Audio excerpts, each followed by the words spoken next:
Nisubiri.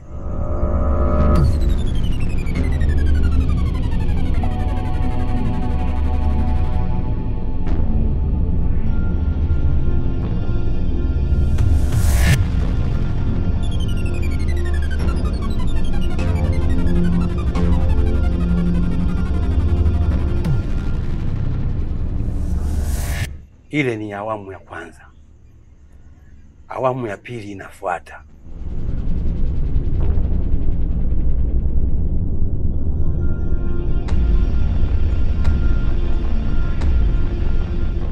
Fuata maelekezo.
Mzee, nimeshaifanya ile kazi tayari.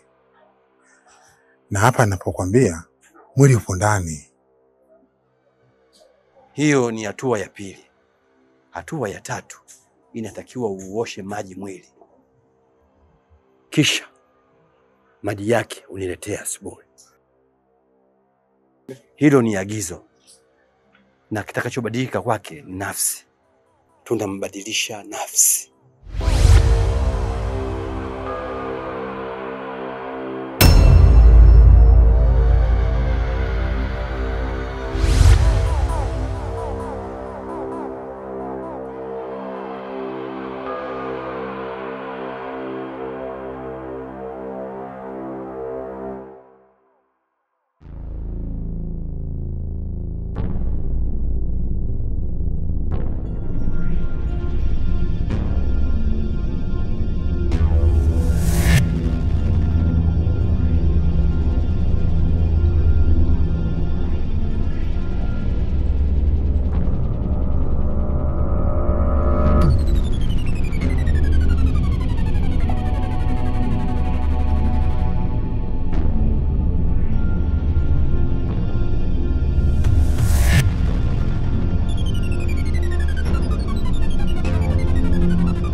Mzee Mfupa.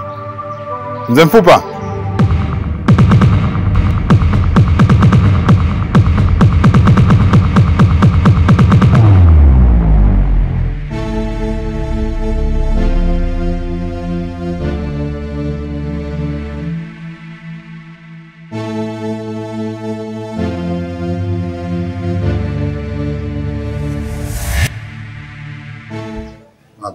Nimeshamaliza kazi kwa mtuma.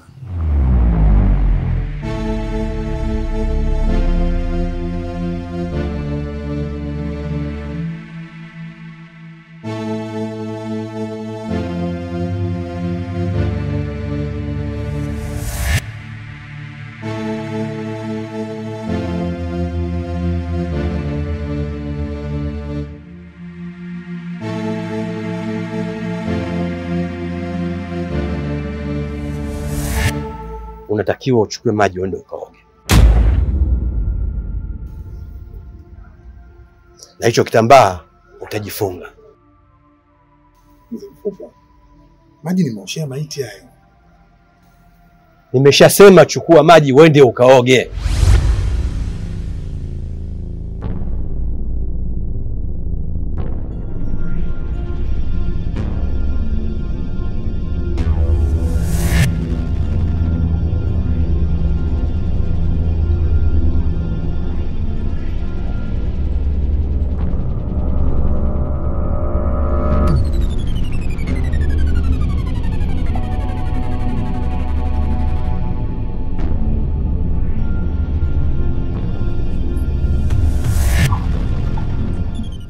Afungue biashara.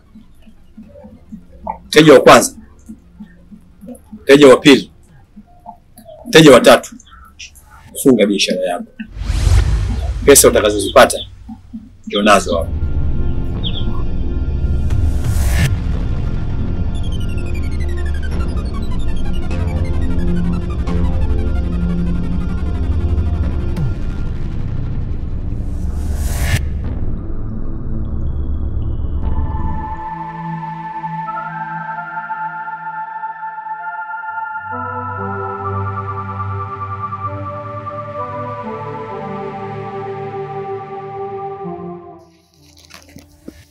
Nyanya za 500 na nyanya chungu za 500.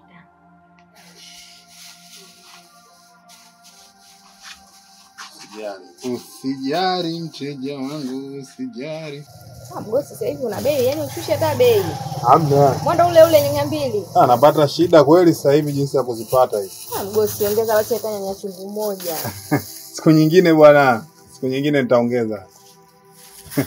Naomba chenji.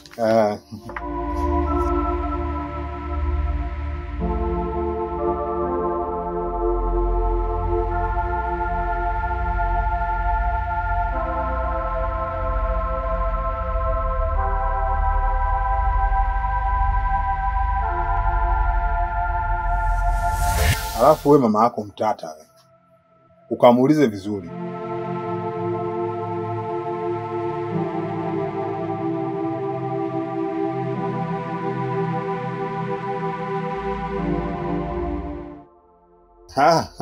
Dada sana wewe? Vipi?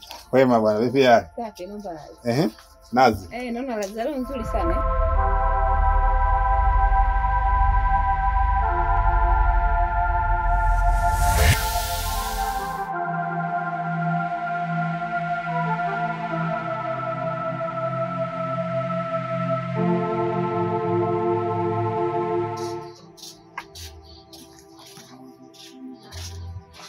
Naomba nyanya. Muda umeisha. Sasa hivi siuzi. Njoo baadaye, unasikia?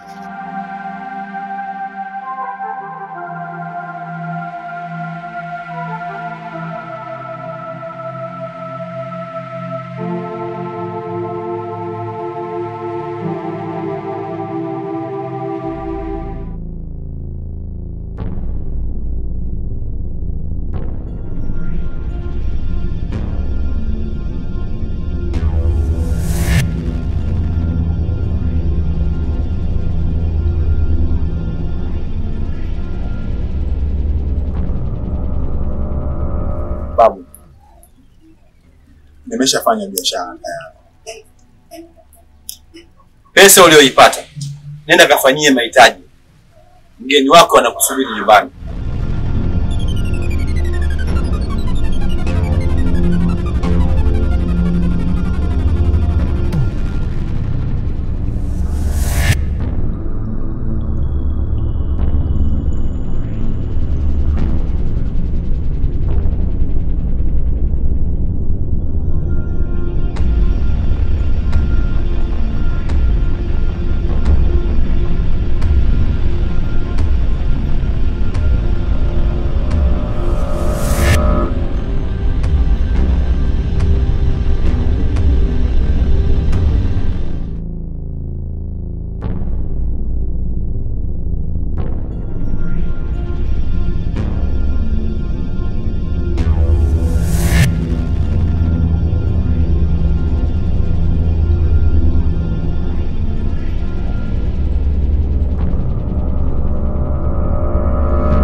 Ngoja akachukua maji ya kunawa, unasikia? Anaenda kuchukua maji ya kunawa.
Vipi, mbona gonga hodi kama hivyo?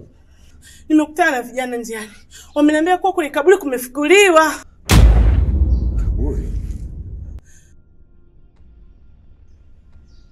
Kaburi limefukuliwa? Nani amefukua sasa? Mimi mwenyewe sijui, yani wamenielezea tu juu, hata sijaelewa vizuri kiukweli.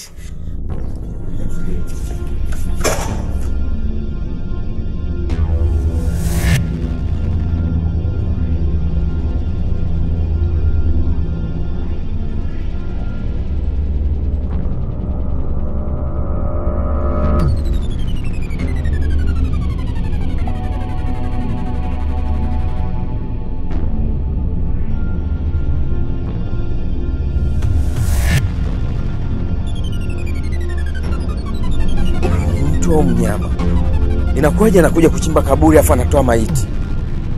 Sasa na maiti ya mdogo wangu ameipeleka wapi? Sijui kaka. Sasa ili jambo tusilichukulie kiurahisi, sawa? Hapa ni lazima serikali ijue ili ujue namna gani inatusaidia. Sijui umeelewa?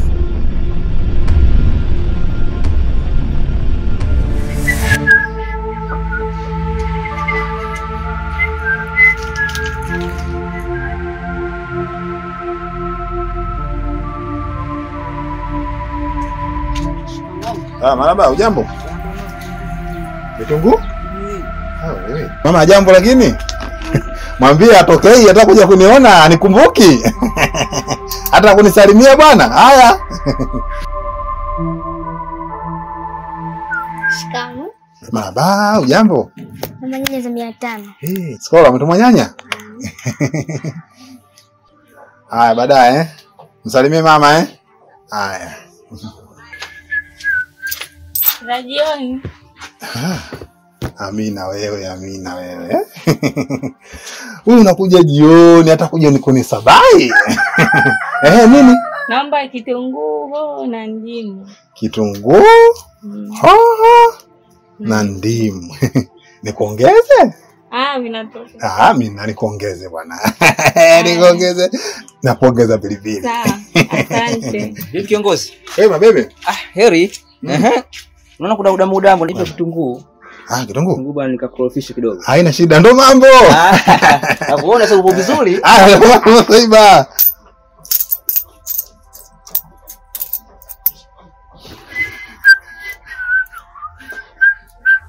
Biashara tamu.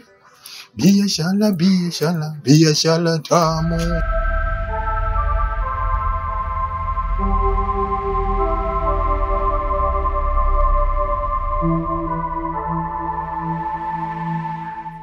Hata serikali yapendezwe na uovu huo. Kwa sababu ule mwili tayari kwa kipindi kilichokaa kaburini umeshaharibika tayari. Hata mimi mwenyewe nashangazwa hali imetokana na nini. Ila kwa kuwa tayari nimeshawasiliana na jeshi la polisi, watakuja kufanya uchunguzi na imani majibu yatakuwa wazi tu. Sawa mwenyekiti, mimi mpaka sasa hivi bado najiuliza yani kwamba wale watu au ni wanyama. Yani kama ni watu, yani watakuwa ni watu wa ajabu sana yani. Kwa sababu hata wanyama wa jamii moja hawezi kufanyiana ushenzi kama ule. Ule ni upumbavu, ule ni unyama ule. Inakuwaje mtu anaenda kufukua kaburi la binadamu mwenziwe? Kwa sababu gani? Kwa sababu zipi ambazo mpaka zinasababisha mpaka anaenda kufukua kaburi la ndugu yangu? Yani haya sasa. Wana shida gani na ndugu yangu? Yani maiti ya ndugu yangu ina tatizo gani kwao? Kweli. Mwenyekiti, mimi hili jambo siwezi kulifumbia macho. Yani hili jambo mimi nitaanza kutembea na panga na mtu nikimbaini kama ndo kaenda kufukua pale. Mimi namkata mapanga mchana na kata vipande alafu naenda kuchemsha supu. Mimi ninachokuomba usiwe na jazba. Kuwa mpole. Sawa? Mimi hili jambo limefika serikalini. Kila kitu kitakuwa sawa. Kila mmoja atapata haki yake. Unanielewa? Mwenyekiti, hii kwa heshima yako. Na kwa sababu nimefikiria kwamba ninaheshimu sana serikali. Na hii ndo ngazi ya kwanza nimekuja kwako. Lifanyie kazi hili. Sawa, nyinyi nendeni, nizali namba zenu ninazo. Nitawasiliana na nyinyi. Kama kutakuwa na mahojiano au vipi, tutawaita. Sawa? Sawa, dada tondoka.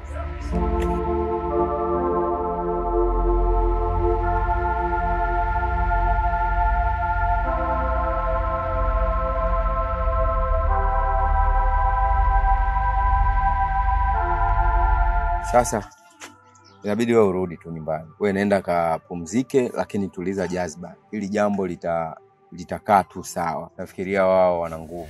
Unajua serikali na mkono mrefu. Ila nikija nikimgundua mtu ambaye watu au mtu aliyefukua kaburi la mdogo wangu, kabla serikali kuja kumgundua huyo mtu, atajua.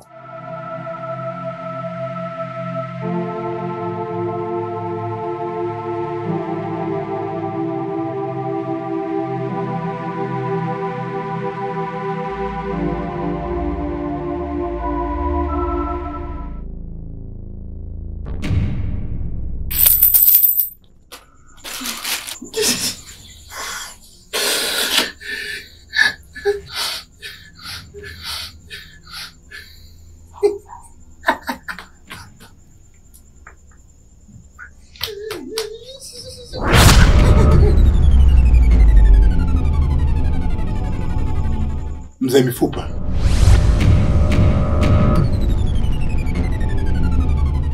Hayo ndiyo matunda tuliyokuwa tunayataka.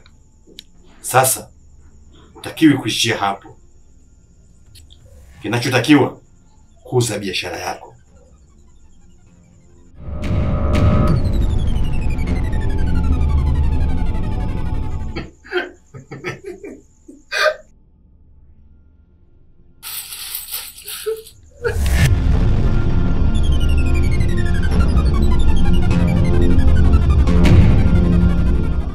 Kwanza niseme pole sana. Kwa sababu mambo kama haya nadhani wewe ndo mara ya kwanza kuyaona kwenye macho yako. Haya mambo yanaambatana na ushirikina. Kwa sisi Waswahili tumeyazoea. Lakini ukiwa mgeni kwenye haya, basi utaona vitu vya ajabu sana. Mimi ninachoamini, kuna watu wanacheza na huo mwili. Kuna watu wanataka kutumia mwili wa huyo mwanamke. Kwa hiyo aidha wanataka kutumia katika utajiri wao, au kuna mambo yao mengine ili yafanikiwe. Kwa hiyo ndio maana umefanya vitu kama hivyo. Kwa hiyo linahitaji akili ya ziada. Kiukweli nashukuru sana kwa ushauri wako. Maana mimi na kakaangu wote tumechanganyikiwa, hatuko sawa kabisa na hatujajadili chochote kuhusu hili. Ndio maana nikaona nije kwanza kwako mpenzi wangu, labda kuna wazo la maana utanipa. Mimi nadhani tu ni uweredi mlioukosa. Lakini njia pekee ya nyinyi kufanikiwa katika hili ni kutafuta mganga. Kama mtakuwa tayari, kuna sehemu mimi nitawaelekeza. Majibu yote ya maswali yenu huyo mganga atawapatia. Na muamini mno. Kwa hiyo kama mpo tayari, basi mimi nitawaelekeza. Mimi nadhani haitakuwa na shida. Kama nitamshirikisha kaka hawezi kukataa. Maana ile tatizo limeshakuwa kubwa na hatuna njia nyingine ya kulitatua. Mimi naamini kaka atanielewa. Nitakuja tutaenda. Mimi nikutoe hofu tu. Si unajua mimi super genius. Ndio hivyo bwana. Lengo langu kubwa ni kukuza biashara. Na ndio maana nasema bwana dalali, unifanyie mpango nipate frame. Kwa biashara gani unatafuta frame sasa hivi? Vile vinyanyanyanya tu na vitunguu vile ndio unatafuta frame sasa hivi. Unajua gharama ya frame wewe? 100,000 unaweza ukaipata kweli kwenye vinyanyanyanya vyako vile? Unajua dalali, ni kweli nafanya biashara. Lakini lengo langu ni kukuza biashara. Nitoke kwenye biashara ambayo ninafanya, sasa hivi nataka nifungue duka. Kweli jamaa wangu umekipata. Yaani kutoka kwenye genge vinyanyanyanya vya 200 na wewe unataka kubadilisha biashara uuze duka. Ondoa shaka. Mimi nina uwezo wa kulipa kodi hata ya mwaka. Kwa hiyo thamani ya 100,000. Lakini nataka nifungue duka kwa sababu kipato Mungu amenijalia. Na biashara pale ilikuwa inafanyika tu vizuri kama ulivyokuwa unaona. Hata wewe mwenyewe siku na wakati ulikuwa unakuja kuazima vitu saiba wangu dalali Kwa weredi wangu wa hapa mjini ninavyofahamu frame umepata tena kwa gharama nafuu kabisa jamaa. Tena sehemu nzuri, sehemu yenye barabara, msongamano wa watu. Nadhani biashara yako itatembea sana. Na mimi utakuwa umenirahisishia sana. Hata kama sijapiga udalali siku hiyo, naweza nikapita kwako pale nikakwambia, "Oya Mgaya, jamaangu leo niko dolo." Unanipa hata robo ya unga, familia inakula. Au unasemaje ndugu yangu? Imeisha. Kwa hiyo twende nikakuonyesha.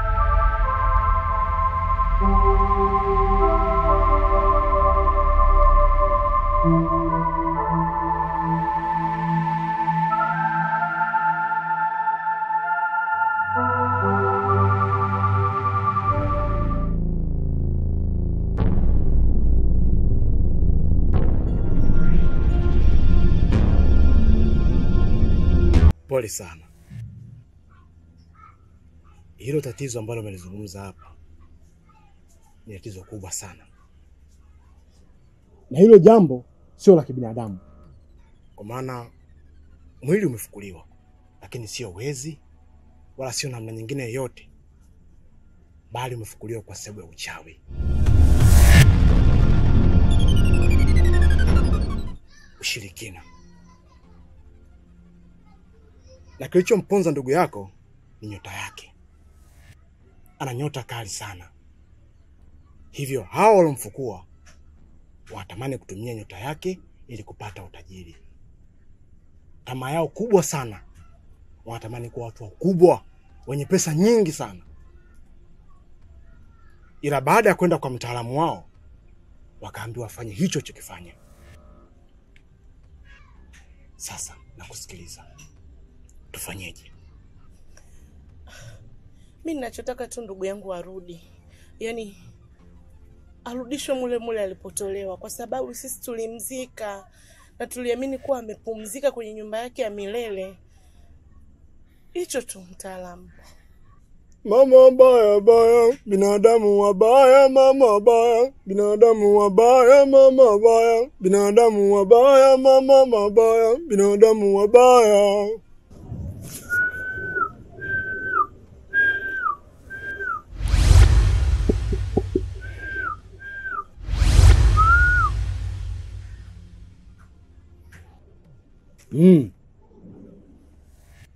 Hakuna shida.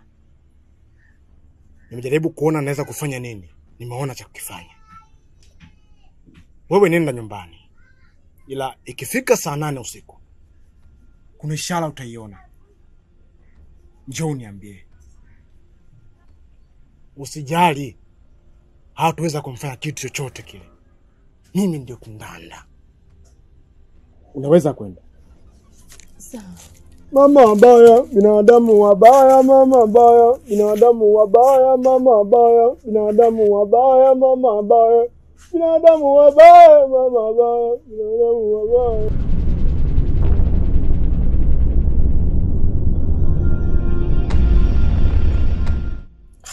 Sasa unanizuia nini mimi? Nishakwambia toka kule ndani. Acha nitoke, mimi napigiwa simu na watu huko. Nikifika kule nitakutumia, hapa sina hela. Hivi wewe ni mjinga si ndio? Hivi unazaje kuondoka kaniacha mwanani sina hata shilingi 100? Hivi wewe mwanaume, unashindwa kuwa hata na huruma. Ni mwezi wa 3 sasa tunadaiwa kodi. Hivi tutamwambiaje mama mwenye nyumba? Kwanza unavyojiangalia, mwanaume wa kutafuta utakuwa wewe kweli? Na kama ukilazimisha kuondoka, na mimi leo naondoka naenda kutafuta. Wewe unajua kuzitafuta? Huko na mimi naenda kuzitafuta. Alafu tukirudi, kila mtu ataleta mahesabu yake jioni. Nimechoka mwanaume mwenyewe ni maskini, nimechoka. Sasa wewe utoto sasa, na hizo ni dharau. Sasa mimi natokaje na wewe unatoka? Toka. Wewe si mwanamke, toka. Mimi natoka. Sasa na hakikisha ukitoka mimi nijue. Bora hata ningeogolewaga na Juma, mwanaume alinatamia.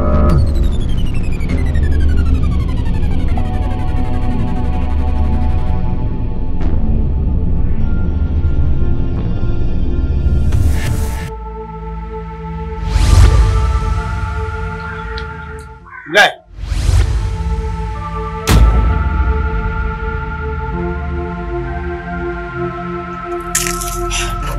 Sekwa. Na vile ndugu yangu. Safi, vipi? Safi za siku. Za kwangu mimi nzuri. Mbona uko kwenye mtao? Ndipo unapopatikana? Huko ndo mtaani kwangu. Mimi pia ndio nimehamia huko. Nimehamia kibiashara lakini na makazi pia. Nyumbani kwangu pale kwenye ule mnazi. Kwa chini ya ule mnazi kuna nyumba yenye paa la kijani. Kwa hiyo ndo ninapoishi. Na hapa ndio kwenye biashara yangu. Karibu sana Msekwa. Kwa hiyo nataka kuniambia hili duka lako? Duka langu. Hongera sana ndugu yangu. Kweli wewe mpambanaji. Yaani muda mchache tu ambao tulipoteana siku 2-3 tayari una duka ndugu yangu. Ndio hivyo. Hongera sana ndugu yangu. Nashukuru. Mimi nimetoka kwenye mihangaiko yangu sasa hivi ndo naelekea nyumbani. Mbona mapema? Kuna kazi ambayo nilikuwa nimeifuata lakini nimeikosa. Kwa hiyo nalazimika kurudi nyumbani nikapata chochote kitu. Kwa hiyo leo umefeli kwenye kazi? Kiukweli leo nimefeli. Basi sawa. Hata mimi umenikuta nafunga hapa. Naelekea nyumbani. Kuna mzigo wangu naenda kuchukua alafu baadaye naweza nikarudi. Lakini kwa sababu huu ni mchana na naamini hatutaonana, basi mimi nikupe chochote kidogo. Kwa sababu wewe hujafanya kazi leo. Hii itakusaidia kwenye familia yako kwa leo. Mengine tutawasiliana bwana Msekwa.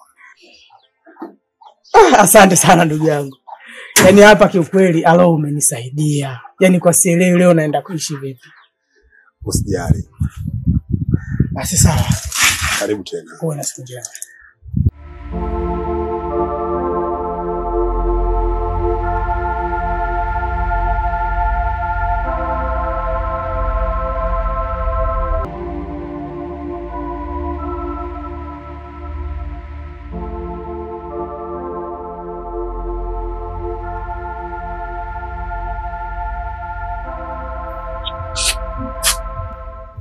Hapa mtani. Ni nzuri, mbona umewahi kurudi? Na wakati ulisema kwamba amekupigia simu wahi kazini, shida ni nini? Nimechelewa. Nimekuta tayari nafasi zimejaa. Kwa hiyo nikaona nirudi nyumbani nipate kitu. Hivi ni wewe una matatizo ya akili? Yaani umewahi kutoka huko ulikotoka uwahi nyumbani kuja kupata chochote kitu. Wewe gani ulioiacha? Unajua fika umeniacha shina hata ile shilingi 100. Ndani hamna unga, hamna chochote. Eti nimekuja kufanya kitu gani? Wajua unapokuwa unaongea na mimi, hebu jaribu basi kuwa mkali. Sio lolote linalokuja mdomoni kwako basi wewe unaona ni nini inazungumzika. Sometimes unakuwa unanitukana. Sasa wewe unipikie mkojo vipi? Umekosa cha kuzungumza mke wangu? Kuwa na hekima basi. Kama mko wao wewe.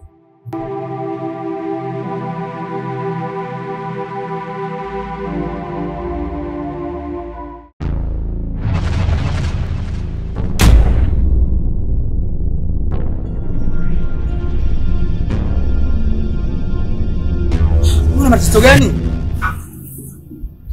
Umetoa wapi pesa?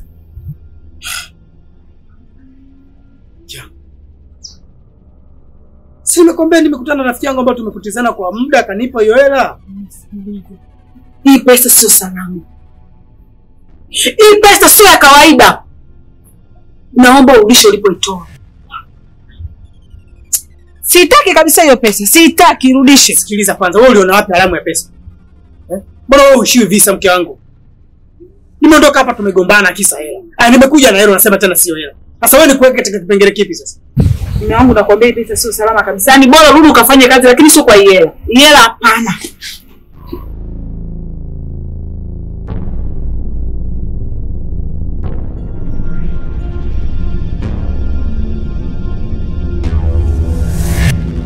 Kuna hali ya hatari inataka kutokea. Na ndugu zake wameenda kwa mganga. Hivyo shika hiki kitambaa kikusaidie. Kwa hiyo hicho kitambaa kamfunge kichwani ili wasiweze kumuona, kwa kuwa huyo mganga ana nguvu za ziada.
Halo.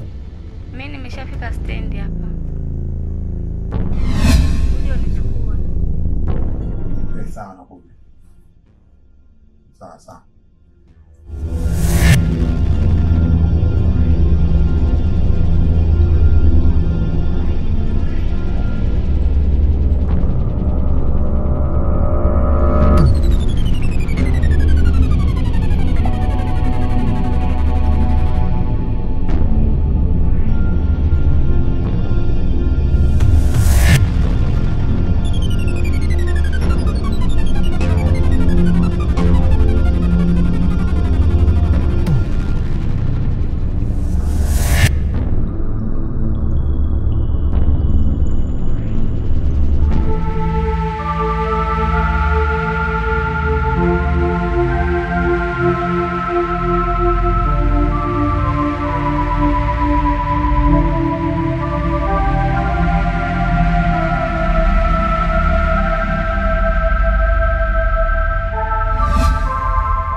Nilidhani bado unaishi kule kwa zamani.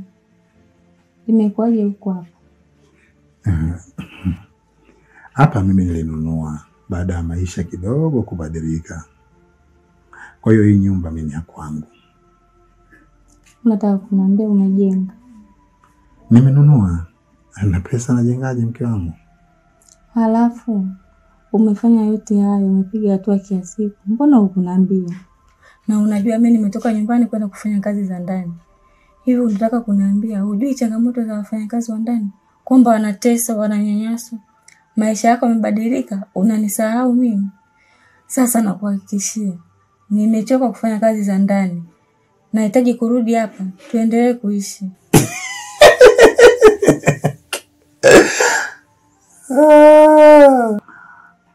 Mwenye nahitaji tuishi pamoja. Kwa kama wazo lako ni haina shida. Karibu. Basi kama hivyo sawa. Tupumzike then mimi asubuhi nitakuaga naenda nyumbani. Hamna naona. Nakupenda. Nakupenda pia. Siku nyingine unishirikishe mambo yako bwana. Unanipenda? Nakupenda baby. Na mimi nakupenda pia.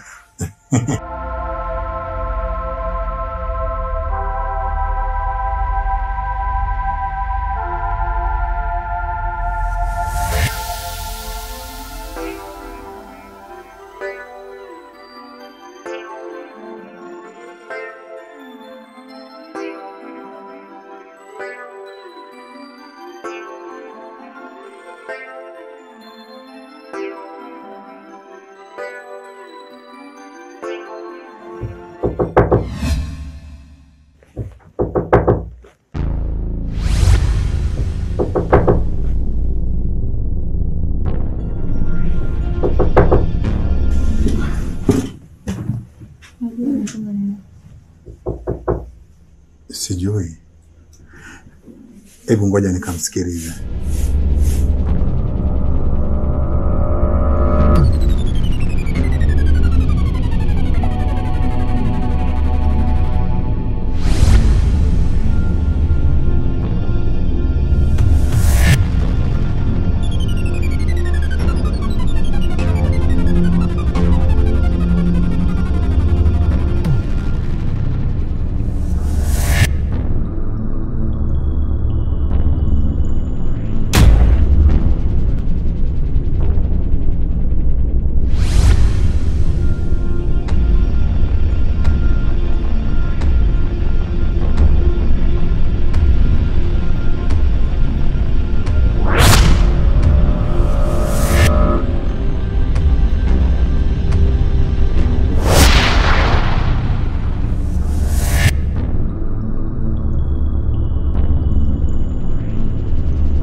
Mpenzi wangu, mimi nakuaga naenda nyumbani.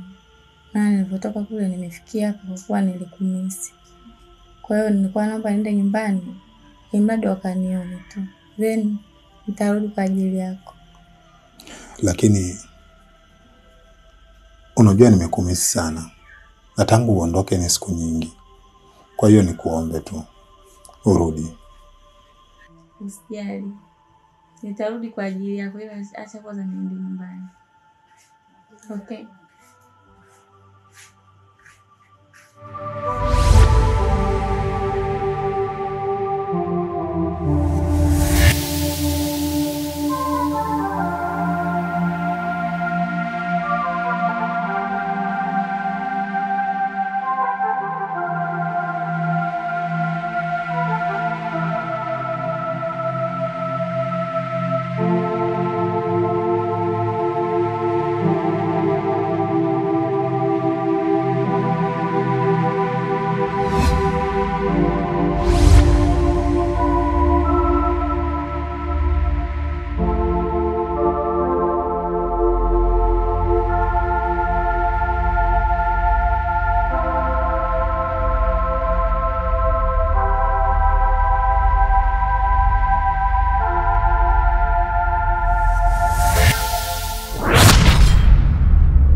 alilala wapi? Unamzungumzia mpenzi wangu? Mpenzi wangu mimi alilala hapa kwa sababu alikuja usiku, niondoka leo asubuhi. Na maana ya ule mzigo niliokupa uliulaza wapi?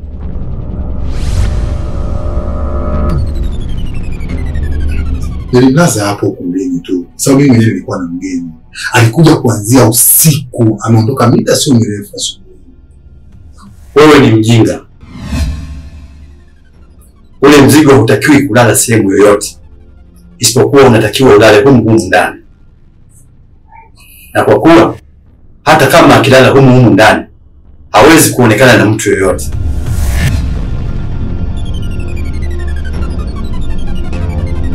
Kuanzia leo hii hatakiwi kulala mbali na wewe. Hilo ni agizo.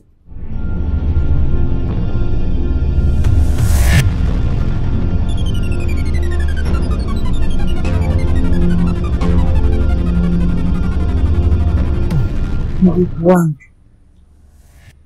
toka siku dadangu anafariki, yaani bibi yako wewe alimzaa mama yako, mimi mdogo wako, tulijua wewe, yaani dada anafariki, anajua kabisa ananiachia mimi, wewe una uwezo tena una nguvu nyingi. Sasa hizo nguvu zako na kuomba, huu sio wakati wake wa kuzitumia hizo nguvu zako. Hayo mambo yanayoendelea wewe ache kama yalivyo, usifuatilie na usiingilie vitu vya watu mpaka hapo baadaye, wakati una uwezo wa kufanya vitu vyako kama wewe.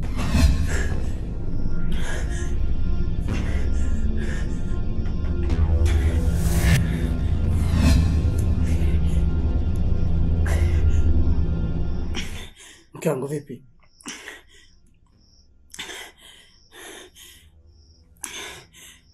Ndoto. Ndoto imefanya nini? Ninaona kuna kitu hakijakaa sawa. Kitu gani? Kuhusiana na rafiki yako. Rafiki yako kafanya nini? Ninaona kabisa rafiki yako anakutumia kwa ajili ya mafanikio yake. Na ndio maana anakuweka karibu. Mke wangu, hiyo ni ndoto tu. Hebu acha kufikiria vitu kama hivyo, hebu tulale. Lakini mume wangu, unatakiwa uwe makini sana. Ndoto ina maana. Hiyo ni ndoto. Sawa, usiamini sana ndoto mke wangu. Hebu tulale. Lakini mume wangu, hebu tulale, tutaongea kesho. Sawa, hiyo ni ndoto, hebu tulale. Sawa.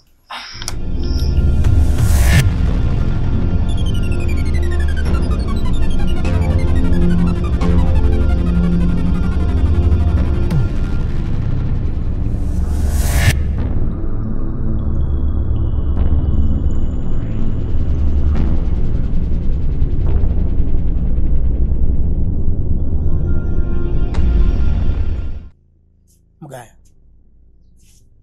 hebu niambie vizuri, maana tumetoka kule, lengo la mimi kuja hapa ili leo tuzungumze na wewe vizuri. Wewe hela za kufungua lile duka Mgaya umepata wapi ndugu yangu? Kwa sababu mimi wewe nakujua vizuri. Biashara yako ilikuwa ni ndogo ndogo, hivi karibuni tu Mgaya ndio ufungue duka lote hili. Unajua, sasa naanza kuamini mke wangu alichoniambia. Wewe na wasiwasi na wewe Mgaya. Msekwa, kwanza acha na usikae hata siku moja kufikiria hizo mila potofu. Kwani mke wako akikwambia kitu ukikubali, kwa maana yeye ni nani? Yeye ni nabii? Au kuna kitu gani ambacho wewe unamwamini sana mke wako? Yeye amekwambia kwa hisia zake tu, labda amekaa ameamua kuhisi anachokijua yeye. Sasa nikwambie usichokijua. Siri ya mafanikio ya mimi kupata pesa ni kufanya kazi tu. Wewe unanijua, mimi mfanya biashara wa siku nyingi. Nimeanza kufanya biashara nikiwa shuleni. Natoka shuleni naenda kutengeneza karanga, naenda kuuza kwenye banda la video. Unategemea mimi nisiwe mfanya biashara maarufu? Nisiwe mkubwa? niwe vile vile ndo mfurahi? Msekwa, mimi ni mpambanaji mzee. Haya ni matokeo ya faida ya kujilinda kiuchumi. Mimi nilizani utakuja utasema, "Oh Mgaya, nisaidie na mimi niwe na uelewa, nifikie level yako." Wewe Zila, unajua mimi kukwambia hivi nakupenda. Na ni kama angalizo, yani kama kuna njia umetumia. Alo ndugu yangu, acha. Kwa sababu njia zisizokuwa sahihi mara nyingi waga zina cost. Na hela waga zinakuwa ni za muda. Waga zidumu. Ila hela halali inakuwa kidogo, lakini unakaa nayo mpaka unazeeka nayo ukitunza vizuri. Sawa. Wewe nisikilize mimi ninachokwambia. Lakini kingine niamini. Mimi najua leo pia hauko vizuri wewe.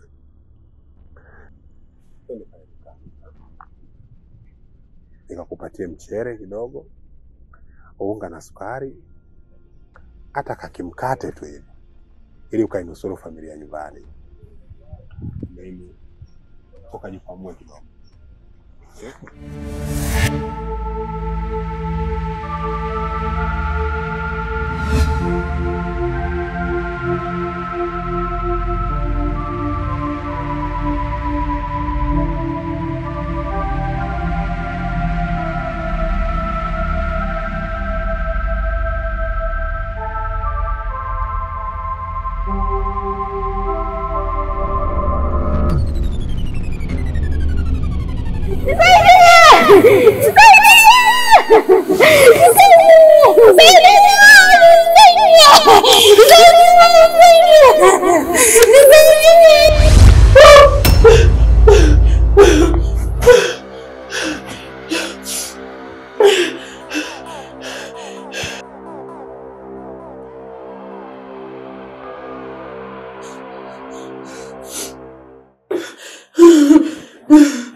Nimeota kama mganga alivyoniambia.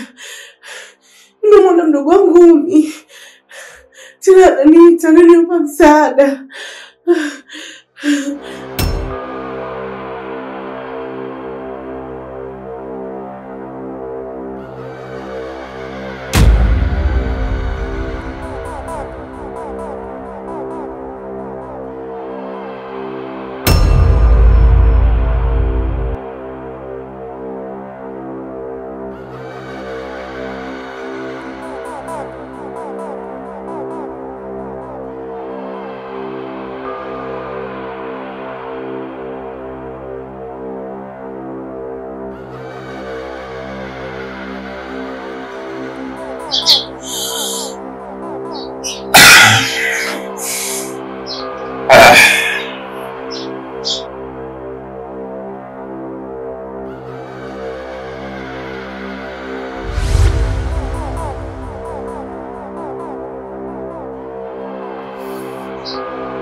Aliyokuambia yote yana ukweli ndani yake, ila tatizo lake hakujiwekea kinga mwilini, na ndio maana yakamkuta haya aliyomkuta. Umefika kwangu, tatizo tutalitatua, ila kwa sharti moja tu.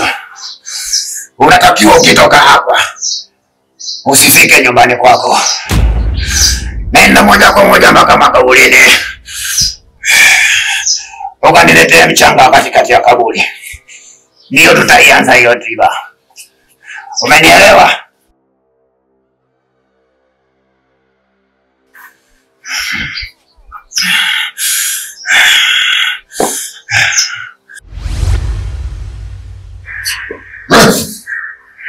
Haya, nenda.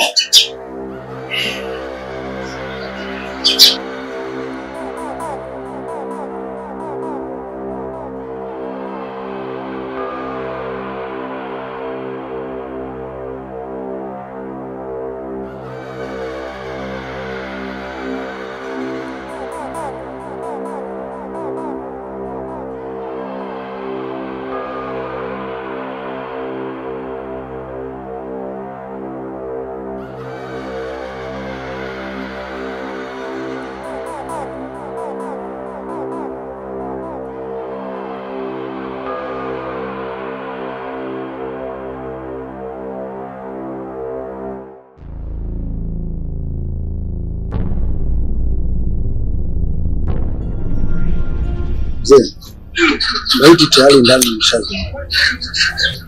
Usubiri wewe ndio mfanye. Huyo ndio yule kijana niliyokuambia. Atakusaidia endapo mimi nitaondoka. Na anatambua kila kitu kinachokuhusu wewe.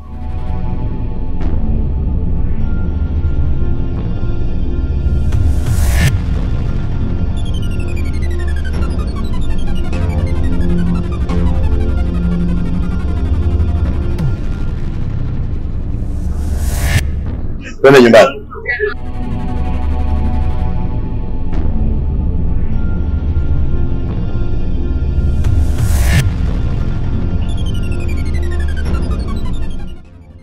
Safi sana. Unaonekana we ni mwelevu sana. Sasa tunaianza kazi yako.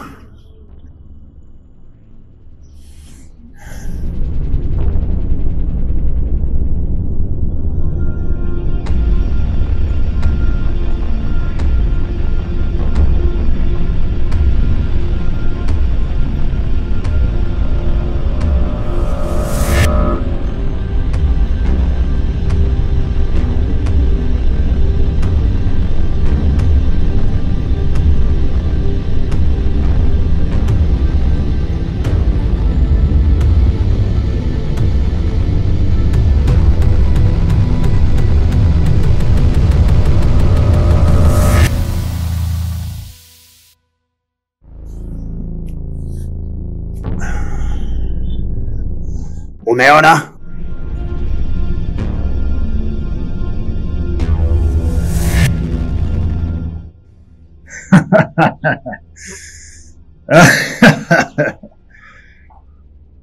Nadhani umejionea. Hapa ndo tatizo lilipo.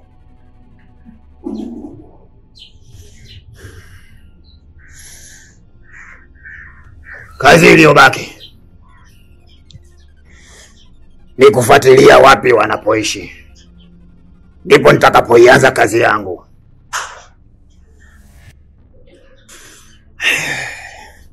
Nadhani umenielewa. Kazi ni nyepesi sana kama nitakuja kugundua wapi wanapoishi.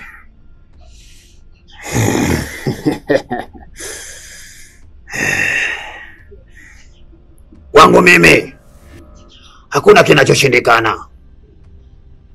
Kwa kuwa umeshaniletea kile nilichokuwa nakihitaji, basi kilichofuata hapa ni kufanya tu kile ambacho mimi nachotakiwa kufanya. Ukishakuja kugundua, basi kila kitu kitakaa sawa na hutokutwa na tatizo lolote tena lile. Umeelewana? Ndiyo mganga.